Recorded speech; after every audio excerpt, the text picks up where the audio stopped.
para o coração.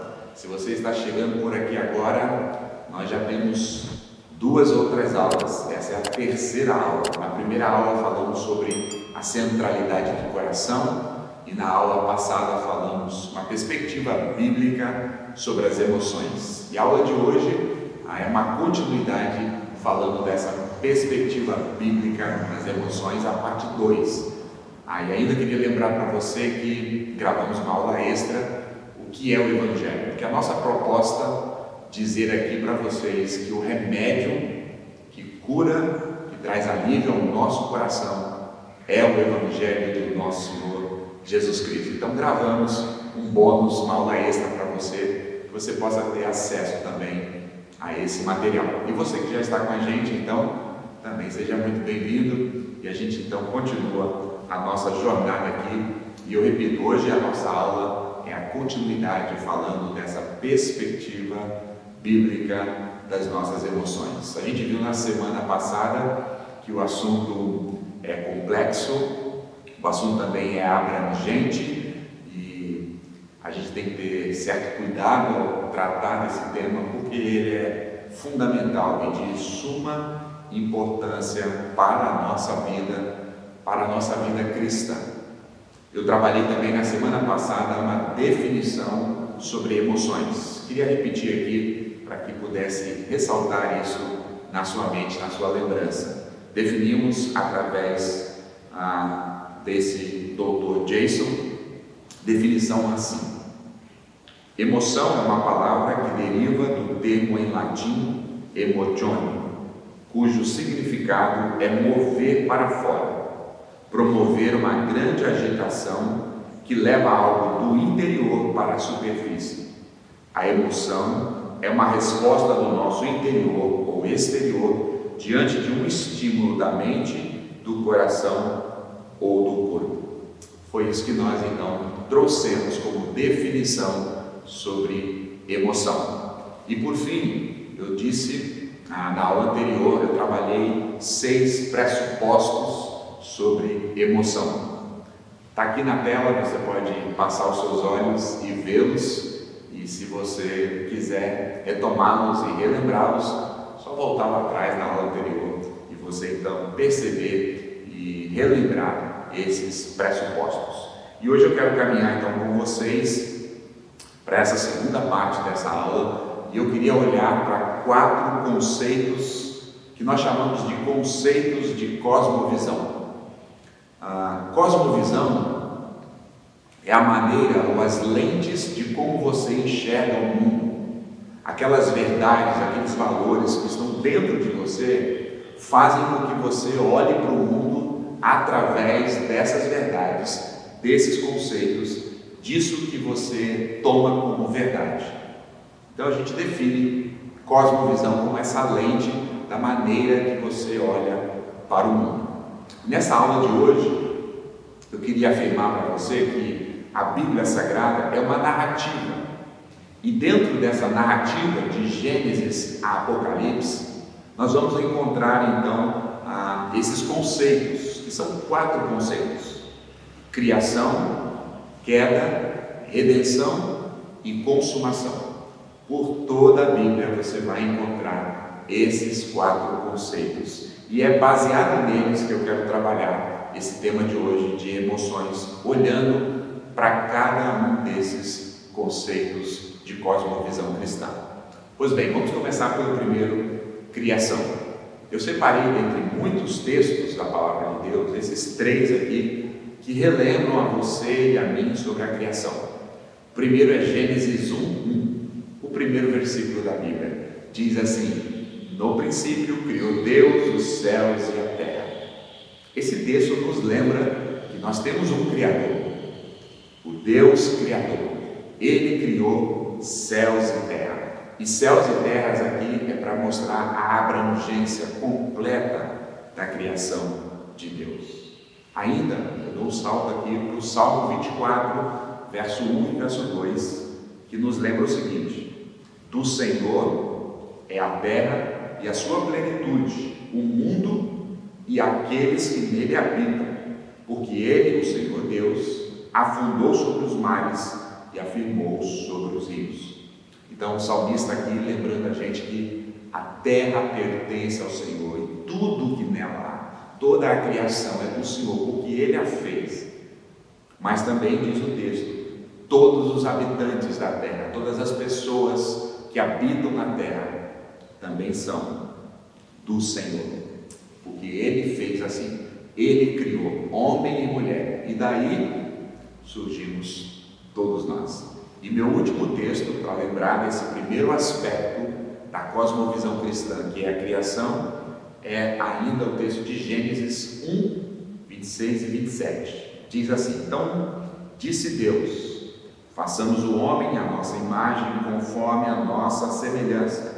Deus criou o homem à sua imagem, a imagem de Deus o criou, homem e mulher os criou. Então, esse texto é muito importante para nós falarmos desse conceito. Quando Deus criou o homem, a mulher, a raça humana, nossos pais, nossos representantes, Adão e Eva, Deus os criou à imagem dele. Nós somos todas as criaturas, todos os homens, todas as mulheres, nós somos a imagem desse Deus Criador. Na teologia nós temos o que nós chamamos de atributos comunicáveis e atributos incomunicáveis. Se você é um participante da escola bíblica dominical, você está familiarizado com esses termos teológicos. O que são os atributos comunicáveis de Deus? Os atributos comunicáveis de Deus são aqueles que Ele deu, que Ele colocou na sua criatura, ou nas suas criaturas, homem e mulher. Por exemplo, atributos comunicáveis: amor, misericórdia, bondade, paciência, a santidade. Então Deus nos comunicou esses atributos e deu a nós. Por isso o homem, a mulher, a sua criação, pode ser pessoas amáveis, misericordiosas, bondosas e etc. Mas temos um outro que são os atributos incomunicáveis de Deus. Os atributos incomunicáveis de Deus pertencem somente a Deus. Deus não compartilhou com a sua criação, com o homem e com a mulher.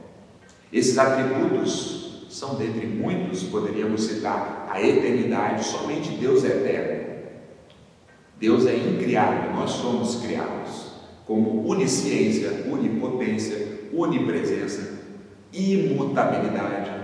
Deus não muda, Deus sabe todas as coisas, Deus está presente em todos os lugares, nós não. Então esses atributos comunicáveis e incomunicáveis mostram como Deus administrou isso. E um daqueles pressupostos que eu disse na aula passada, eu disse que a Trindade, Pai, Filho e Espírito Santo, eles também são divinos, mas também possuem emoções. Eu disse para você que Deus se alegra quando o Filho retorna a casa. Eu disse a você aquela passagem de Jesus quando ele se irou, as emoções, o sentimento de Jesus ali, a sua ira quando estavam fazendo aquela baderna, aquele sacrilégio ali na casa do Senhor. Jesus se ira com isso. Eu disse a você que o Espírito Santo se entristece por causa dos nossos pecados.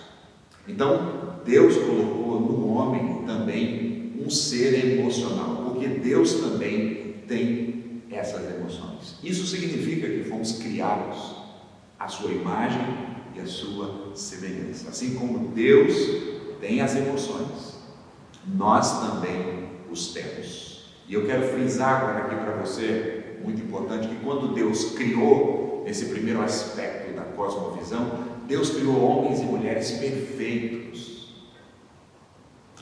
Eles eram perfeitos em suas emoções, em tudo, mas no nosso recorte aqui, as emoções de homem e mulher eram perfeitos, eles eram estáveis. Deus criou isso pensando na sua glória, para que homens e mulheres pudessem glorificá-lo com essa estabilidade emocional, mas Deus também fez isso pensando no bem da sua criação, para que que homem e mulher equilibrados emocionalmente pudessem ser bênção, apoio para a vida um do outro. Então, lá quando Deus fez todas as coisas, lá no jardim, quando Deus criou, o homem era completo. Não havia ansiedade, não havia medo, não havia depressão, não havia angústia, pavor, tristeza, ira, nada disso havia, porque Deus não criou o homem assim.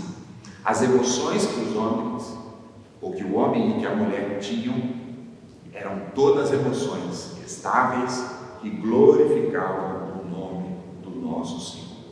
Esse foi o propósito da criação. Mas aí nós podemos então destacar aqui rapidamente, para fazer um resuminho dessa primeira parte. Deus é bom, perfeito, criou todas as coisas, criou o homem, a mulher, homem e mulher, a sua imagem, deu a eles as emoções perfeitas, os atributos comunicáveis para que o homem vivesse para Deus, glorificasse, fizesse o bem um para o outro. Deus então criou todas essas coisas. Mas eu e você sabemos que algo aconteceu. E não foi algo bom. E aí nós partimos então para a nossa segunda parte, o nosso segundo conceito de cosmovisão, que é a queda. Lá no jardim, os nossos pais, Adão e Eva, os nossos representantes que foram criados por Deus, eles pecaram, eles se rebelaram contra Deus. Eles decidiram ouvir a serpente, que é o diabo, ao invés de ouvirem ou continuarem ouvindo a voz do Senhor Deus, que na virada do dia estava com eles no jardim, que havia dado as suas ordens e os seus mandamentos. Mas eles pecaram, eles desobedeceram, eles romperam, eles se rebelaram contra Deus. E eu e você sabemos que o pecado traz consequências. O salário do pecado é a morte, Romanos capítulo 3. E com isso, com a entrada do pecado, aqueles que eram perfeitos deixaram de ser perfeitos. Com a entrada do pecado, através do homem e da mulher na raça humana, então o homem começou a experimentar a partir de então todas essas questões que nós vimos. A gente relembra a você que o pecado afetou a relação do homem com Deus, de modo primário, separados, estamos separados da glória de Deus. A gente também relembra a você que o homem foi afetado no seu relacionamento com o próximo, no caso ali com a sua mulher e a sua mulher com o seu marido. Quando o pecado entrou no mundo, afetou então o relacionamento não só do homem com Deus ou com o próximo, mas também afetou com a criação de Deus. A terra geme por causa disso, e através do seu trabalho, do suor do seu trabalho, as dores de parto da mulher, então atingiu também a relação do homem e da mulher com a criação, mas também o pecado, quando entrou no mundo, rompeu e afetou a própria relação do homem consigo mesmo, com Deus, com o próximo, com a criação e consigo mesmo. Então, quando a gente olha para esse tema que nós estamos falando sobre emoções, é a partir daqui então que o homem é afetado, é a partir da entrada do pecado que o homem então se torna agora desequilibrado emocionalmente. É a partir daqui então, a queda, a entrada do pecado, que o homem e a mulher lá no jardim, pela primeira vez, começam a ter essas emoções afetadas. E aí eles começam a ter emoções como medo, vergonha, culpa e ira. Tudo isso agora está presente na vida dessas criaturas de Deus. Diz o texto de Gênesis 3 que eles se esconderam. Diz o texto que eles tinham vergonha. Diz o texto que eles acusavam um ao outro, uns aos outros com ira. Então nós vimos que aquele estado de perfeição, aquele estado de equilíbrio emocional foi afetado pelo pecado. E agora, como Adão e Eva são os nossos pais, os nossos representantes, todos os seres humanos que vêm depois de Adão e Eva já nascem afetados por esse pecado. Já nascem, então, vivendo num mundo separado de Deus, de um mundo de relacionamentos quebrados do homem com a mulher, da raça humana, de um relacionamento afetado e quebrado com a criação de Deus, mas consigo mesmo. Então, o pecado atingiu o homem, e a partir de então, aquele equilíbrio emocional, aquelas emoções que deveriam ser para glorificar a Deus, agora elas estão ali para afrontar o Criador, aquele Deus bom que criou todas as coisas, para a sua glória, para o bem da sua criação. Quais são as verdades que eu posso lembrar você aqui então? Homens e mulheres não são mais perfeitos. Homens e mulheres já nascem instáveis emocionalmente. Homens e mulheres agora experimentam emoções como medo, angústia, vergonha, ira e todos os males que atingem agora não só o nosso corpo, mas o nosso interior também. Porque o homem agora está alienado, separado, distante de Deus, distante do seu próximo, distante da criação e também com problema consigo mesmo. Depois de passar por esses dois conceitos, duas perspectivas, a Bíblia vai narrar então o terceiro conceito de cosmovisão, que é a redenção. Quando nós falamos sobre a redenção, talvez o texto que te chama a atenção, que vem à sua mente, é o texto de João 3,16, o conhecidíssimo texto de João 3, porque Deus realmente amou o mundo, deu o seu único Filho, para que todo aquele que nele crê não pereça, mas tenha a vida eterna. A gente pode olhar por toda a Bíblia e ver textos como esse, como Efésios, mas Deus, sendo rico em misericórdia, com o seu grande amor que nos amou, nos deu graça, nos perdoou e nos atraiu. Mas a gente pode olhar também lá para o jardim, onde tudo aconteceu, onde a queda aconteceu, e ali nós já vemos o apontamento, já os reflexos da redenção. Ali no jardim, com Adão e Eva, nós já vemos a mão de Deus, o plano redentivo de Deus. Quando eles estavam com medo, quando eles estavam com culpa, quando eles estavam com vergonha, Deus agiu, Deus os amou, Deus não os abandonou, Deus não os condenou. Deus, pelo ato de amor, matou um animal, cobriu a vergonha deles, ali mostrando, simbolizando para nós o derramamento de sangue. Deus os perdoou e Deus os restaurou. E ali em Gênesis 3, verso 15, nós já temos o que chamamos do broto do Evangelho, que já aponta para a redenção, que da mulher nasceria, a semente da mulher nasceria aquele que ia esmagar a cabeça da serpente. A gente sabe que isso está apontando para o Filho de Deus, o Messias, que viria muito tempo depois, ele que veio para trazer redenção ao seu povo, ele que nos amou, ele que morreu e se entregou, nos perdoou, nos restaurou, nos salvou. Então Jesus veio a esse mundo. A Bíblia narra essa história. Jesus veio a esse mundo, viveu perfeitamente, foi condenado, sofreu numa cruz, ali foi desprezado, humilhado, foi morto, sepultado, mas ao terceiro dia ele ressuscitou. E todos aqueles que o amam, todos aqueles que o recebem, o evangelista João vai dizer que Deus deu a eles o poder de serem chamados agora filhos de Deus. O Evangelho veio então para nos restaurar. Nós que estávamos alienados e distantes de Deus, agora somos reconciliados com Deus por meio de Cristo Jesus. Nós que estávamos debaixo de condenação, agora podemos receber graça, amor e misericórdia. O Evangelho então vem para transformar a nossa vida. O Evangelho vem para nos trazer de volta para o relacionamento com Deus por meio de Jesus Cristo.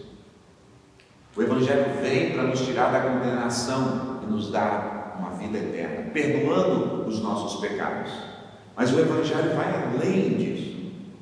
Além de todas essas bênçãos, o Evangelho agora também vem para nos restaurar, para restaurar as nossas emoções, para que possamos viver agora como homens e mulheres que possam glorificar a Deus, para que a gente volte então a ter um relacionamento saudável com Deus, com o próximo, com a criação e conosco mesmo. Então Deus restaura por meio de Cristo e por meio do Evangelho as nossas emoções. É nisso que cremos, por isso que propomos. O Evangelho é o santo remédio de Deus para trazer equilíbrio, saúde às nossas emoções. Agora, por causa de Cristo e por causa do Evangelho, não precisamos viver mais atormentados pelo medo. Não precisamos mais viver deprimidos na tristeza, porque Cristo nos alcançou. Não precisamos mais viver sobrecarregados por causa das nossas culpas, das nossas mazelas, porque Cristo nos perdoou. Não precisamos mais viver angustiados, porque a paz de Deus, que excede todo entendimento, alcançou o nosso coração. Não estamos mais em inimizade contra Deus, agora estamos em paz com Deus. E podemos então viver esse equilíbrio, podemos viver agora essa paz, podemos viver confiadamente por meio do Evangelho, por meio de Cristo. Então, eu não preciso mais ser dirigido e levado pelas minhas emoções desequilibradas e viver uma vida terrível, de angústia, de dor, de tristeza, de pavor, porque Cristo me alcançou, Cristo me libertou. Aí talvez você possa estar se perguntando: então, pastor, o senhor está dizendo que a partir do momento que Cristo nos alcança, que Cristo nos salva, nós não teremos mais problemas emocionais? Não. Eu não estou dizendo isso. Ainda com Cristo, ainda alcançados e transformados pelo poder do Evangelho, ainda vivemos dias de instabilidades emocionais. Ainda pecamos, ainda estamos presos a esse corpo que a Bíblia chama de corpo corruptível.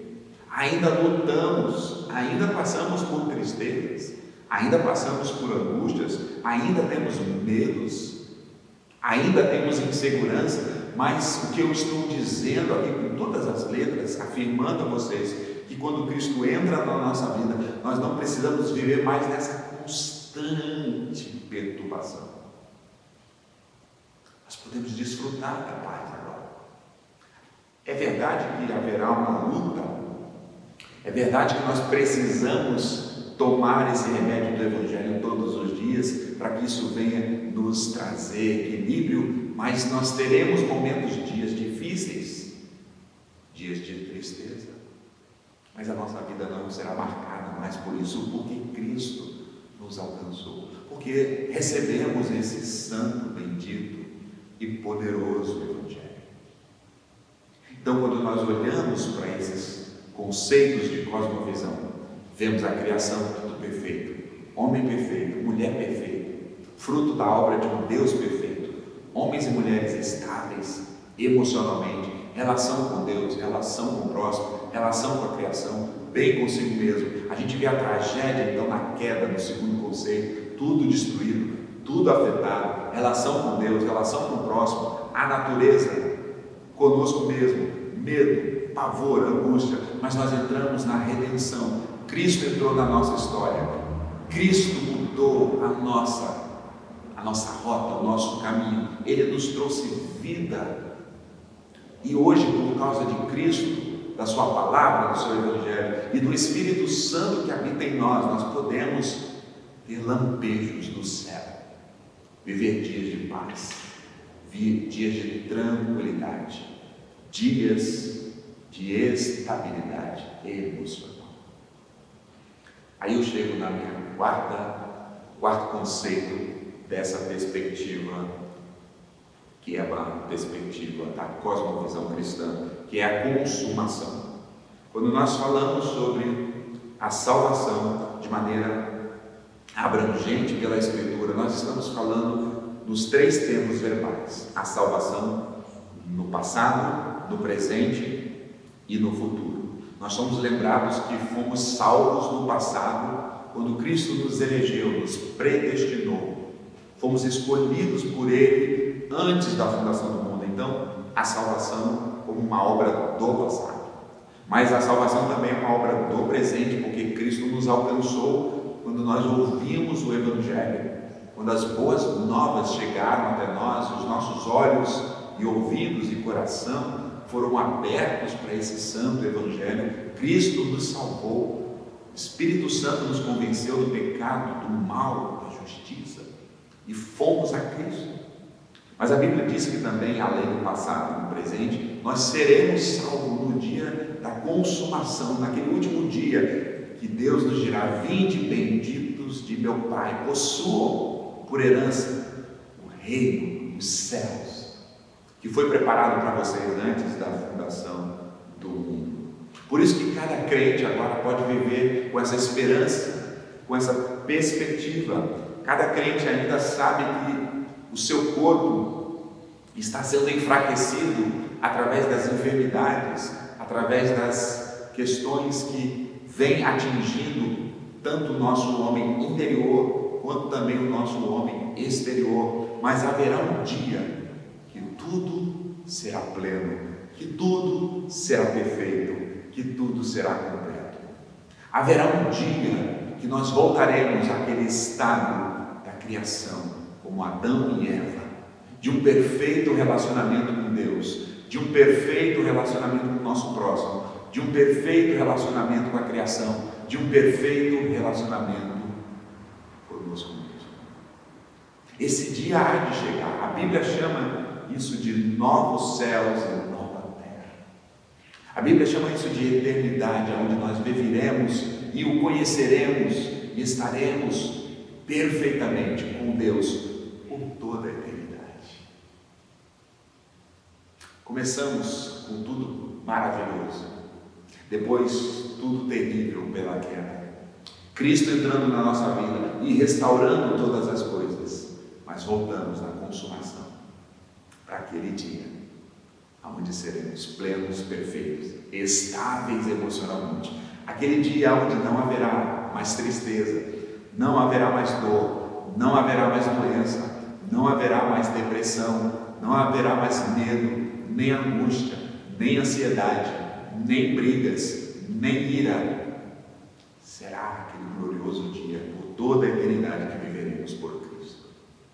Paulo, escrevendo isso na sua primeira carta aos Coríntios, capítulo 2, verso 9, diz: como está escrito, nem olhos viram, nem ouvidos ouviram, nem jamais penetrou ao coração humano o que Deus tem preparado para aqueles que o amam. Não podemos imaginar, não podemos nem ter por completo o que vai acontecer, mas podemos ter esperança daquilo que Deus prometeu, porque aquele que prometeu é fiel para cumprir. 1 João 3:2 diz: amados, agora somos filhos de Deus, e ainda não se manifestou o que havemos de ser. Todavia, sabemos que quando Ele se manifestar, seremos semelhante a Ele, pois o veremos como Ele é. João está dizendo aqui, vai chegar um dia que Ele vai se manifestar em toda a sua glória, o fim de todas as coisas. Nós seremos transformados, nós seremos como Jesus o é, perfeito, santos, estáveis, por toda a eternidade, para viver com Ele e para Ele. Por fim, Apocalipse 21, o último livro da Bíblia, termina assim, verso 4: Ele enxugará dos seus olhos toda lágrima, não haverá mais morte, nem tristeza, nem choro, nem dor, pois as antigas ordens, ou as antigas coisas já se passaram. Nós podemos viver a esperança do novo céu e da nova terra, onde tudo será pleno, perfeito, onde estaremos plenamente, perfeitamente saudáveis, estáveis, emocionalmente, espiritualmente. Por isso aguardamos esse dia. Já vivemos agora. Não é que nós sentamos, cruzamos o braço e dizemos, então, vamos deixar o caos tomar conta, não vamos fazer nada, não vamos ser diligentes em nada, porque vai chegar o dia. Não, nós já estamos experimentando os reflexos dessa eternidade agora. Nós já podemos viver os lampejos dessa eternidade agora, por causa do Evangelho. Mas a plenitude, a perfeição, nos aguarda no último dia. Nós devemos esperar isso, nós devemos ansiar por isso. Então essas quatro conceitos de cosmovisão nos ajudam a entender e a olhar o mundo, a Deus e a nós mesmos e as nossas emoções de maneira bastante diferente. Que essa palavra possa cooperar e te ajudar na sua vida. Caminhando aqui para o final, então eu pergunto para você, em qual dessas partes você está? Dessas 4 que eu acabei de falar: criação, queda, redenção e consumação. Eu tenho certeza absoluta que você não está na primeira, na criação. Você não vive no mundo perfeito, você não está no jardim. Então você não está nessa primeira fase. Também tenho certeza, se você me ouve agora, você não está na última, na consumação. Você não está com o Senhor de maneira plena e completa. Então nos restam essas 2 partes aqui. Ou estamos ainda na queda, ou estamos na redenção. Talvez você que me ouve ainda não abriu o seu coração, não se rendeu ao Senhor Jesus Cristo, não recebeu o Evangelho glorioso, maravilhoso, essa boa notícia que Deus te amou, que Deus pagou o preço por ti. Talvez você não está vivendo essa fase de queda ainda, separados de Deus, sem alívio, sem remédio, sem cura para o seu coração, com as emoções instáveis, levado pelas suas emoções para caminhos tortuosos, que são caminhos de morte e de distante de Deus. O Evangelho é a boa notícia para você, que você pode sair desse estado de queda e vir para a redenção, e vir e se fazer parte desse grupo daqueles que receberam a Cristo, que são chamados filhos de Deus, e assim desfrutar desse remédio poderoso que é o Evangelho, desfrutar dessa presença gloriosa do Espírito Santo que aquieta o nosso coração em dias de tempestade. Crentes e descrentes passam por mesmas coisas, passam por angústias, vivem momentos depressivos, vivem momentos de ansiedade, de medo, mas passam também de momentos diferentes. O salmista, o salmo mais famoso da Bíblia, o Salmo 23, diz: o Senhor é meu pastor e nada me faltará. Ainda que eu ande pelo vale da sombra da morte, ainda que o medo, a angústia, o pavor, a ansiedade, a depressão, a angústia me tome, o Senhor está comigo. Ele segura em minhas mãos, Ele me traz alívio, Ele me traz cura. Eu posso desfrutar do Evangelho. Eu espero que você que me ouve, que ainda permanece nesse estado de queda, possa ouvir o convite, o chamado do Evangelho de Jesus, para que você também experimente essa vida de redenção, essa vida debaixo do poder de Cristo. Concluo lembrando vocês o texto de Paulo a Romanos, capítulo 12, verso 2, diz assim: não se amoldem aos padrões desse mundo, mas transformem pela renovação da sua mente, para que vocês sejam capazes de experimentar e comprovar a boa, agradável e perfeita vontade de Deus. Veja o que Paulo está dizendo: não deixe que os padrões do mundo sucumbam sobre você, não sejam moldados sobre os padrões do mundo, mas renovem através da sua mente, emoções e ações. Paulo está dizendo: nós precisamos ser renovados na nossa mente. Depois ele diz para que a gente experimente. Então perceba, começa aqui na nossa mente. O Evangelho veio para trazer estabilidade na nossa mente, para que isso desemboque nas nossas emoções, para que isso nos leve a ações centradas no Evangelho. Sua mente está sendo moldada pelos padrões do mundo ou pelos padrões da palavra de Deus, do Evangelho? O que tem ocupado a sua mente? Como podemos então ter emoções saudáveis e controladas? Paulo também nos dá a receita em Filipenses capítulo 4, verso 8, ele diz assim: finalmente, irmãos, tudo que é verdadeiro, tudo que é respeitável, tudo que é justo, tudo que é puro, tudo que é amável, tudo que é de boa fama, se alguma virtude há nisso, se algum louvor existe nisso, veja o final como termina: seja isso que ocupe o pensamento, a mente de vocês. Se você quer ter emoções saudáveis, você precisa encher a sua mente da palavra de Deus, de coisas saudáveis, de coisas boas, de coisas justas, de coisas que são honestas, de coisas que são santas, de coisas que são de Cristo, para que você desfrute de uma estabilidade emocional. Tudo começa aqui, irmãos, na nossa mente. O que está tomando a sua mente? Enche a sua mente das coisas de Deus e você vai desfrutar de estabilidade emocional. E essa estabilidade emocional te levará a ações que glorificam a Deus, que exaltam o nome de Cristo. Caminhos de vida ao invés de caminhos de morte. Deixei aqui algumas dicas práticas para você, rapidamente, para a gente concluir. Primeiro, então, entendendo que nós precisamos cuidar da nossa mente, que deve ocupar a nossa mente. Nós devemos transformar a nossa mente para experimentar emoções saudáveis. O primeiro conselho que eu deixo para você: leia, medite e memorize a palavra de Deus. Você precisa encher a sua mente, o seu coração da palavra de Deus diariamente. Isso vai trazer estabilidade mental, emocional e prática saudável na sua vida. Em segundo lugar, minha dica prática aqui para você é que nós somos um ser integral. Nós cuidamos da nossa mente e do nosso coração, mas também nós devemos cuidar do nosso corpo.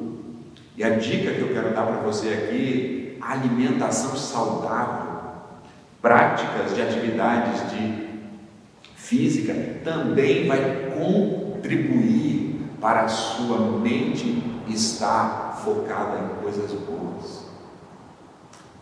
Se você melhorar, se você ajustar, adaptar sua alimentação e praticar atividades, isso vai trazer coisas boas ao seu corpo, isso vai trazer sanidade à sua mente, e isso juntado com uma prática espiritual, com uma prática física, você vai dar por caminhos muito melhores do que talvez você tenha dado. Em terceiro, eu queria dizer que você deve ser cauteloso com aquilo que você vê e com aquilo que você ouve, porque aquilo que você vê e aquilo que você ouve é isso que tem entrado na sua mente. E quando eu estou falando mente aqui, vocês se lembram da minha primeira aula, para o homem interior, que é para o coração. Seja cauteloso com aquilo que você vê, com aquilo que você ouve, porque a nossa estabilidade interior, emocional, depende muito daquilo que está ocupando a nossa mente. Penúltimo, fortaleça a sua mente, o seu coração, o seu homem interior. Eu disse que você seria bom ter práticas físicas, mas se você gosta de malhar, se você gosta de se exercitar, também você deve exercitar espiritualmente. Tem pessoas que vão para a academia, andam de bicicleta, fazem muitos esportes, dão muita ênfase no corpo, mas não dão a mesma ênfase as coisas espirituais. Então eu queria te encorajar a fortalecer sua mente e seu coração com assuntos espirituais e através de livros que falem sobre diversas áreas dessa cosmovisão cristã. Livros que possam te ajudar a entender vários aspectos da vida cristã: criação de filhos, casamento, finanças, sexualidade, fé e trabalho, e etc, etc. Isso vai ajudar a ocupar a sua mente, o seu interior, com coisas saudáveis. Mas por fim, eu queria dizer o quão importante deve ser você estar comprometido com a igreja local, com a sua igreja local, e estar numa igreja saudável, que prega o Evangelho, porque você precisa diariamente, de domingo a domingo, mas nesse ajuntamento da igreja, na congregação, no domingo, você precisa ouvir o Evangelho. Você precisa que o Evangelho penetre na sua mente, no seu coração, no seu interior, para que o Evangelho produza emoções estáveis.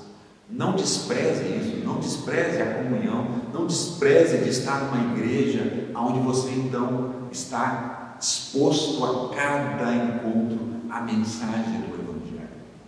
Isso é de suma importância para a sua saúde emocional, para que você possa ter estabilidade, para que você possa ser exortado, para que você possa ser consolado, para que você possa ser encorajado, para que você possa ser admoestado pela pregação do Evangelho. O apóstolo Paulo diz que ela é o poder de Deus. Isso vai atingir a sua mente, o seu coração. Isso vai trazer saúde espiritual, emocional e vida prática saudável na piedade. Eu te recomendo fortemente essas sugestões. E aqui eu termino essa aula de hoje pedindo a Deus, orando a Deus pela sua vida, para que você possa olhar nessa perspectiva, para que você possa receber, caso você não conheça, a mensagem de Cristo. E se você já recebeu, que você tome posse. Se você é um crente, uma crente em Jesus, lembre-se, o Evangelho é alívio, o Evangelho é um remédio, o Evangelho é a cura para a nossa mente, para as nossas emoções. Beba desse remédio, receba esse remédio, tome posse desse remédio, viva o Evangelho na sua vida e você vai ver grandes transformações. Eu espero encontrar você na próxima aula. Que Deus te abençoe grandemente em Cristo Jesus.